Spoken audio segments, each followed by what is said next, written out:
Salut les parents voyageurs, c'est Floriane. Dans cette série de podcasts sous forme de capsules audio, je vais vous parler de notre tour du monde.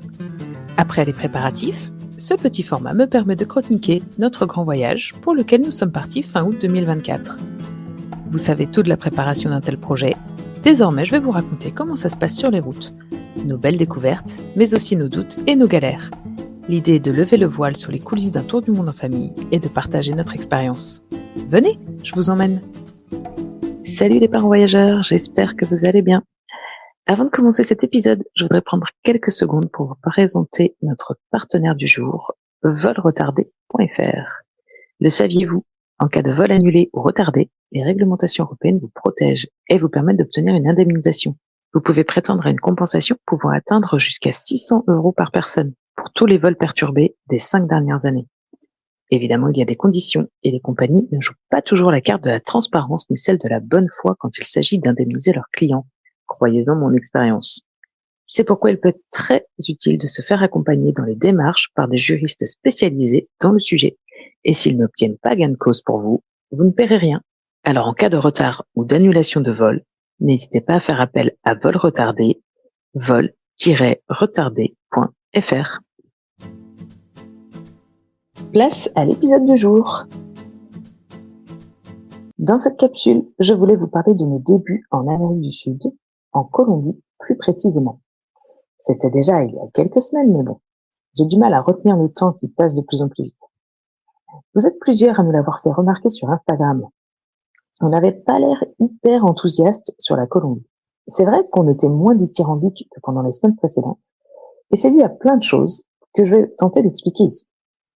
Après 3 mois en Océanie et aux États-Unis, où nous avons voyagé uniquement dans des pays que nous connaissions déjà, où nous avons goûté à la liberté de voyager en autonomie avec notre propre véhicule, où nous avons retrouvé des cultures occidentales, et parfois même notre langue, en Polynésie, nous avons finalement plongé dans le dernier acte de notre voyage, l'Amérique du Sud. Je pressentais que ce nouveau départ, parce que c'est vraiment comme un nouveau départ que j'avais envisagé les choses, ne serait pas aussi facile que ça. Pourtant, j'ai essayé de convoquer mes souvenirs du moment du départ en Indonésie, fin août l'année dernière, pour retrouver la même envie, la même énergie, la même curiosité, la même excitation. Mais cette fois-ci, c'était un peu différent, pour la simple et bonne raison qu'on avait déjà 7 mois et demi de voyage derrière nous. Alors, qu'est-ce que ça implique comme différence? En premier lieu, la fatigue. En Polynésie, pendant plus de 3 semaines, on s'est vraiment reposé. On ne peut pas dire le contraire, ça a été de vraies vacances. Même si j'ai beaucoup travaillé finalement, le rythme était quand même beaucoup plus tranquille. On en avait besoin à ce moment-là et on en a vraiment bien profité. Mais les 2 semaines aux États-Unis derrière ont complètement annulé les bienfaits des vacances. Si vous nous suivez sur Insta, vous l'avez remarqué, on a fait beaucoup de routes aux États-Unis. 4300 km en 2 semaines. On savait pourquoi on le faisait et à refaire, on ne changerait rien. Pour ceux qui n'ont pas suivi, on a préparé notre itinéraire aux États-Unis en fonction des possibilités de vol et de location de voitures qui s'offraient à nous, avec une arrivée et un départ depuis San Francisco. Mais comme on avait déjà voyagé dans la région par le passé, on voulait découvrir de nouvelles choses. On a donc roulé directement vers l'est en direction de l'Utah, 1000 km en 2 jours. Et on avait 2 impondérables, être à Salt Lake City pour un match de NBA qu'on avait offert à Alexis pour son anniversaire, et passer à Las Vegas pour l'anniversaire d'Adrien. Le tout dans un temps assez court, parce qu'on ne voulait pas que cette partie américaine empiète trop sur notre temps à passer en Amérique du Sud. Bref, des contraintes choisies, mais des contraintes quand même.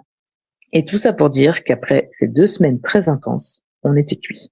Et cerise sur le gâteau, notre vol vers la Colombie avait une escale de 3 heures au milieu de la nuit, donc autant dire qu'en arrivant à Carthagène des Indes, on n'était pas très frais.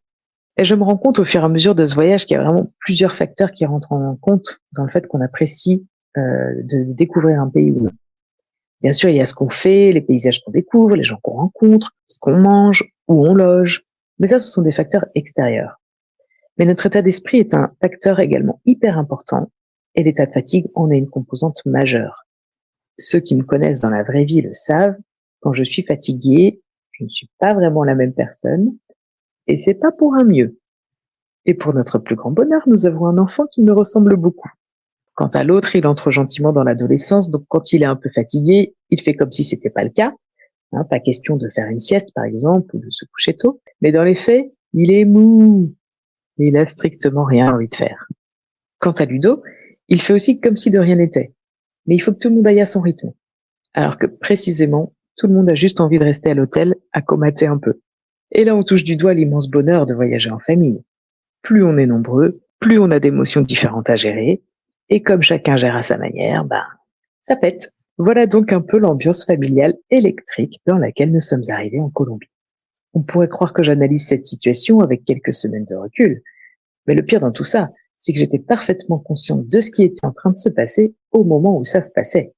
Mais c'est comme si c'était inéluctable. On a beau dire, on est fatigué, c'est pour ça qu'on supporte moins bien, il faut qu'on se repose, etc. Impossible de changer le cours des choses. Donc on est arrivé à Carthagène fatigué et disons de moyenne humeur. Autre élément important, notre manque de préparation. Avant le départ en août, on avait déjà les étapes asiatiques bien en tête. L'Océanie et les États-Unis, ça roulait tout seul. On connaissait déjà, on a été accompagné pour notre itinéraire en Australie. En Polynésie, tout était déjà réservé. Bref, c'était fluide. En arrivant en Colombie, on ne connaissait rien. On savait qu'on arrivait à Carthagène et qu'on repartait 3 semaines plus tard de Bogota, mais c'est tout. Au milieu, rien n'était prêt. Et d'ailleurs, à la base, on avait prévu plus de temps en Colombie, mais un peu au dernier moment, on a changé d'avis et on a décidé de partir plus tôt parce qu'on a eu peur de la météo. Avril, mai, c'est un peu les pires mois de l'année pour voyager en Colombie à cause de la pluie. Et comme on devait réserver un vol pour l'étape d'après, on n'a pas attendu d'être sur place pour voir comment c'était vraiment. Du coup, moi, j'ai ressenti pas mal de frustration à cause de ça, parce qu'on n'avait plus assez de temps devant nous pour se poser, réfléchir aux options, ajouter une journée tranquille par-ci ou par-là. Le timing était devenu trop serré. Bien sûr, c'était notre décision, hein, et ça nous permet d'allonger le temps que l'on passera ailleurs. Donc, c'est très bien, mais quand même, une contrainte, même si elle est choisie, ça reste une contrainte, et ça n'empêche pas certaines frustrations. Donc, le manque de temps, plus le manque de préparation, c'est pas idéal quand c'est combiné, parce qu'on a tout le temps l'impression qu'on passe à côté de quelque chose. La Colombie, c'est aussi le pays de notre itinéraire sur lequel on avait eu le plus de commentaires avant notre départ. Ah bon, vous allez en Colombie? Vous n'avez pas peur? Ouh là là, la Colombie, il faudra faire attention. J'avais beau savoir que de nombreuses familles de voyageurs y allaient et adoraient la Colombie. Ça n'a pas empêché la petite musique de s'installer dans nos esprits. Et c'est peut-être bien d'être un peu plus vigilant, mais on a eu du mal à s'acclimater à cette nouvelle réalité. Faire attention où tu vas, à quelle heure, rentrer avant la nuit, faire attention plus à ses affaires, ne pas aller se baigner tous les 4 ensemble pour qu'il y en ait toujours un qui surveille les affaires sur la plage, ne pas laisser les enfants marcher tout seuls 4 kilomètres devant, être moyennement serein d'avoir laissé ordinateur et tablette dans la chambre d'hôtel, ne pas trop sortir son téléphone pour les photos, ne pas prendre un taxi au hasard mais réserver un Uber, etc. La liste est assez longue quand même. Et alors qu'on n'a ressenti aucune insécurité nulle part en nous baladant, tout ça tourne quand même dans la tête et au final ça pèse un peu sur le quotidien. Et il faut dire que l'environnement citadin renvoie quand même à une possible insécurité. Il y a des barreaux à toutes les fenêtres et à toutes les portes. Il y a des grands portails partout. Les vitrines sont fermées à clé et quelqu'un vous ouvre quand vous vous en approchez. On a eu le cas par exemple quand on est allé chez le coiffeur, comme des benets, nous on arrive, on pousse la porte pour rentrer dans le salon de coiffure, normal quoi. En fait non, c'est fermé à clé. Il faut attendre que quelqu'un ouvre après avoir vérifié qu'on n'a pas trop une tête de bandit, j'imagine. Et enfin, dernier point, en ce qui concerne la Colombie et notre petit manque d'enthousiasme, c'est que la Colombie est l'un des 2 seuls pays du voyage où on n'avait pas d'expérience waouh qu'on attendait avec impatience. L'autre pays comme ça, c'était le Laos. Mais sinon, dans chaque pays de notre itinéraire, il y avait ou il y a une expérience ou un paysage un peu dingo qui nous fait rêver et qu'on attend avec impatience. C'est d'ailleurs comme ça qu'on a construit notre itinéraire, en essayant de relier de manière cohérente des choses qu'on avait envie de découvrir aux 4 coins du monde. Le Mont Bromo, le snorkeling des Karimjawa, les tours Petronas, les temples de Chiang Rai, la baie d'Along, les temples d'Angkor, les lagons des Philippines, la Great Ocean Road, le Tongariro, les atolls de Polynésie, les parcs américains. Jusque-là, il y a toujours eu des highlights dans chaque pays, sauf au Laos et en Colombie, comme je disais. Dans ces 2 pays, on est plus venu chercher une ambiance, une façon de vivre. Et quand on est mal préparé, quand on est fatigué, quand on a un peu peur, c'est pas facile de se mettre dedans. Résultat, notre première semaine en Colombie a été un peu mitigée. On était sur la côte Caraïbe, et c'est vrai qu'on s'attendait à mieux. On croyait qu'il y avait des plages magnifiques et des jolies villes au style architectural colonial où ce serait hyper agréable de se promener. Mais en fait, les plages magnifiques sont sur des îles au large. À Carthagène ou à Santa Marta, c'est pas foufou non plus. Au parc Tayrona, j'ai été un peu déçue aussi, parce que c'est quand même assez difficile d'accès, il faut marcher pas mal et il fait très très chaud, donc quand on arrive, on espère quelque chose vraiment à la hauteur des efforts fournis. Alors c'était chouette, hein, mais il y avait beaucoup de monde et malheureusement, on avait vu plus beau ailleurs. Ça, c'est vraiment quelque chose que je déteste dire, mais par la force des choses, on compare. Honnêtement, je crois pas qu'on est blasé. C'est pas le sentiment qu'on ressent. Et on n'est pas lassé non plus d'ailleurs. Mais c'est vrai qu'on arrive à un stade où on a accumulé, dans un laps de temps assez court, un assez grand nombre d'expériences et de paysages magnifiques. Donc c'est assez logique et naturel de comparer. De se dire, c'est vrai que la plage de Cabo San Juan, elle est très jolie. Et celle de Polynésie, où on était moins d'un mois auparavant, elles étaient beaucoup plus belles et avec beaucoup moins de monde. Bref, la première semaine a été un peu un entre-deux. C'était chouette, mais on n'a pas adoré. Pour l'anniversaire d'Adrien, qu'on avait fêté en avance à Las Vegas, on était à Minca pour le jour J. C'est un peu dans les montagnes. Et Minca, ça nous a un peu fait penser aux Philippines. Beaucoup de végétation, une toute petite ville, presque un village quoi, assez axé sur le tourisme, avec des cascades et des oiseaux à observer. Adrien a choisi le programme de sa journée d'anniversaire. Rien. On est allé au resto. Bon, entre parenthèses, on a fait que manger à Minca. On a profité de la piscine de l'hôtel.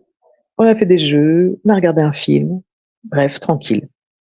Et finalement, on n'est pas allé voir les cascades.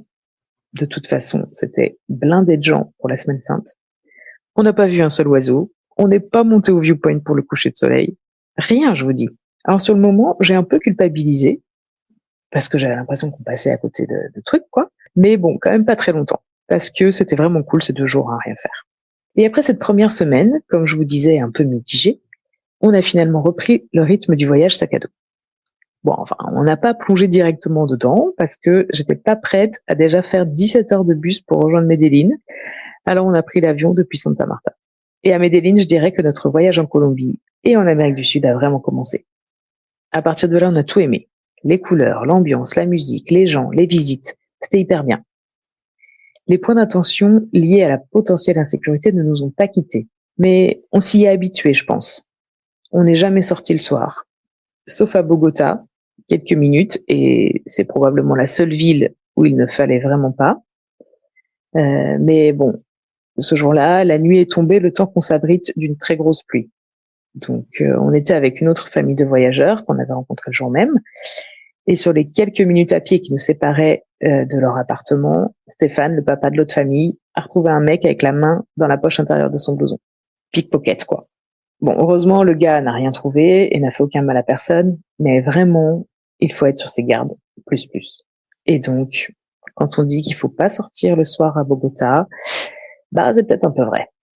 Au moment où j'enregistre cette capsule, on a déjà quitté la Colombie. Les 3 semaines sont passées très vite, évidemment. Point de vue météo, maintenant je peux le dire, je pense que c'était une erreur de raccourcir notre séjour. Mais en vrai, on peut pas savoir, quoi, parce que on aurait fait un itinéraire différent, donc je sais pas ce que ça aurait donné, mais bon. Là, la pluie ne nous a pas vraiment gênés. Il faut savoir que la Colombie, c'est le pays le plus pluvieux du monde. Alors, saison des pluies ou pas, je suis pas sûre que ça change grand-chose. Il y a qu'une fois où on a été embêté à cause de la pluie. On avait prévu une visite de finca de café et il pleuvait vraiment fort, vraiment, donc on n'est pas allé. Et ce qui est dommage, c'est que comme on a raccourci notre séjour, on n'avait pas le temps de se dire, ok, c'est pas grave, on ira demain. Le reste du temps, on a toujours réussi à passer entre les gouttes sans trop de problèmes. En fait, il pleut quand même plus l'après-midi, donc il faut sortir le matin. Tant pis pour la visite de la finca, tant pis pour Barichara, pour Villa de Leyva.